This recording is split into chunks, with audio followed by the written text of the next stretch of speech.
on December 5th, we accidentally dropped a 2,000-pound joint direct attack munition bomb on our own position. 12-person A-team that was with Karzai's forces just called. They've got mass casualty. All the fellas are like watching Sopranos. I was like, get your shit on. You know, the Taliban, shoot a little, and then we just like, our guerrillas would just like lay into them, and then you drop ordnance all around them.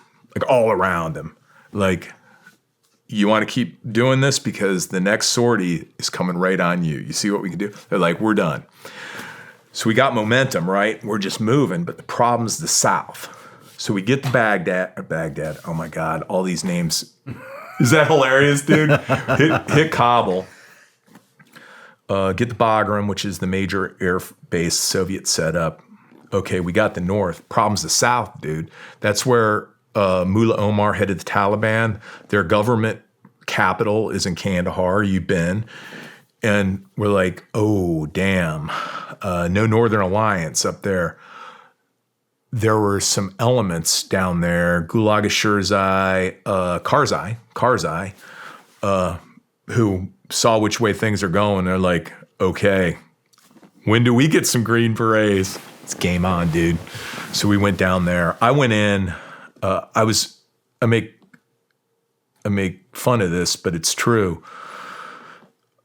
Assault landing credit. You familiar with assault landing credit? You get a special badge if you are in a initial assault, like it's D-Day stuff. Like you get a special, like if you rolled into D-Day on June the 6th, 1944, you got a special ribbon. It's called assault landing credit. It's a big deal, man. It's like one of those, if you see somebody with that ribbon, you're like, they're the real deal. You know, it's not an everyman medal. Assault landing credit ended on, I think the 5th of December of 2001.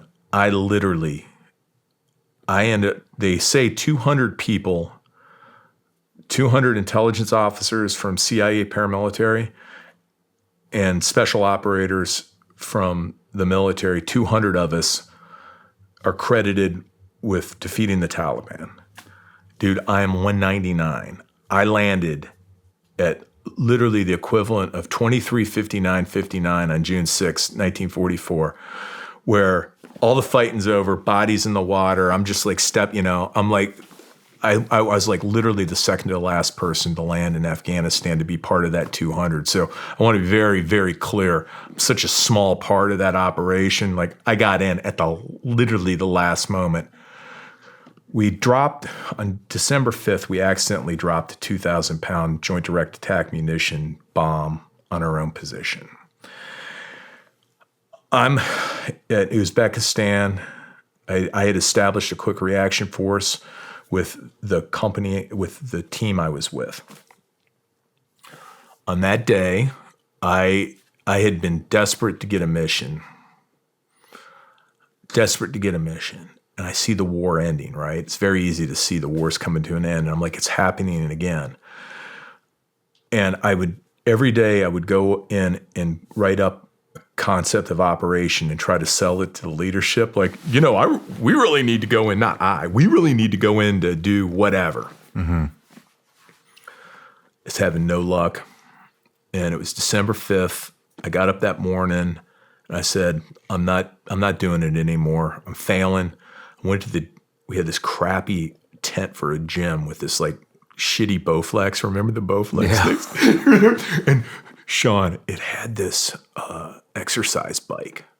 Like they must have got it at J.C. Penney's in like 1965.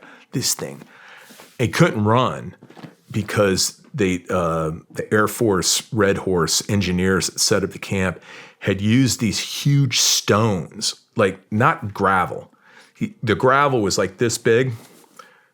You couldn't run because you'd break your ankle. So I'm on that stupid exercise bike. It's dark out, freezing. Then I go to the Bowflex thing, and I walk back to go to the chow hall because I was done for the day. You know what all my guys were doing? You know what all the guys were doing? They brought this huge big screen TV. Like this was before flat screens. It was the one, that weighs like 600 pounds. Remember those things? Oh, With the tube in back? They sat there. They set that up in our tent and they watched every episode. Still CDs. It wasn't Netflix. They brought they watched every episode of The Sopranos, Friends, you name it. And here I am working, right? And they're just screwing off. They're like, screw the major. He'll figure this out. So that day I was going to watch the doggone Sopranos with everybody. And as I'm going to the chow hall, I see this frenzied activity over at the operations center. And I walk over and they said ODA 574's, which was the A-team, 12-person A-team that was with Karzai's forces, just called. They've got mass casualty. I was like, oh, damn. Okay, what's going on? And I listened, and the kid, Jason Amarine, is the team leader. Dude, did you ever see this? I read once about you can tell a true leader because the more pressure they're under, the calmer their voice is. I have. I'm not that way, man. I'm screechy. I'm like, the world's coming to an end. Help me. I hear Jason on the radio, and I knew Jason. He was team leader in the company I commanded. We had 6 A teams. He was the team leader of the free fall team. And Jason gives a situation report over the radio, like absolutely as if he was talking on the phone to his girlfriend, just completely smooth. I was like, I got emotional, man, still do.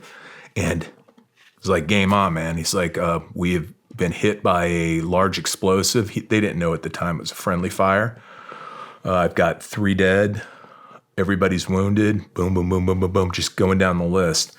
I was like, okay, that's what we make the quick reaction force for. Walked over to the tent. All the fellas are like watching Sopranos. I was like, get your shit on. And I'm like a happy-go-lucky guy, right? And I'm like laughing and joking and all.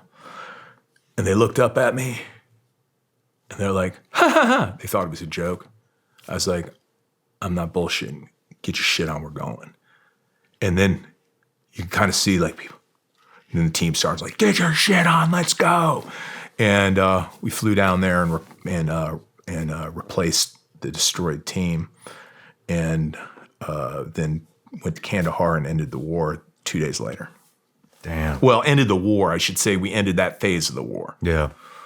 That was way too long of a story, man. You need to give me you can edit all that crap out. What happened when you got down there? Hit town, landed. All right, so I'm in Uzbekistan. We need to get to Kandahar. That's like, what is that? Like 2,000 miles? It's a long ass way. We get on to an MC-130 Special Operation Combat Talon Special Operations C-130. We get on the truck. We're all sitting there, and all of a sudden, the supply sergeant comes running out and starts giving us stuff. Like, hey, here's your radios. Got our blood shits. Remember, like when you go into combat, you have your blood shit, your get out of jail free card. Like if please, we will pay you, what is it, $1 million now or whatever? You know what I'm talking about? So we're getting this in the back of this 2.5-ton truck. We're all lined up in there. We've got our kit. I take my rucksack. Nobody else does. They take small, I take my sleeping bag. Like, so, Shawn, I'm the guy with this big ass rucksack. Everybody else has 3-day pack. This is before this great kit that we have now. I mean, this is like pretty rudimentary. We're sitting there. We're like, okay, let's go. Supply sergeant starts giving us this stuff out. I'm like, wow, this is just great. We finally get all our kit when we're getting on the helicopter going to combat. But that's all right, man. We got some radios, got our crypto, all that crap. Drive out to the MC-130, ramps down, get on that thing in Uzbekistan. And there are a whole bunch of dudes on there already. All right, I don't know about you, man, but the way I was trained was like train how you're going to fight and all that stuff. It's like, I'm like, whatever. We get on, about 20 of us. And we're flying, dude. And it's a long flight, man. It's a long way. We're going to fly into Rhino, which is the Marines Rangers had dropped in on Rhino, which was this airstrip in the middle of the desert that the Middle Eastern or Persian Gulf royalty would fly out to. It was a private airstrip where they would go falconing. I'm not making this up. Really? I'm not making this up. So we captured, Marines came up, captured that. So we're going to fly in to Objective Rhino, which is now an airstrip. It's a long-ass flight. And then I'm sitting there, and the pilot goes, "Who's in charge here?" Hey everybody, I'm Shawn Ryan. Click here to subscribe to the Shawn Ryan Show YouTube channel for the hottest and most compelling interviews that you will not see anywhere else. I've also made a playlist of all the previous SRS episodes so they're easy to find. You can find that right here.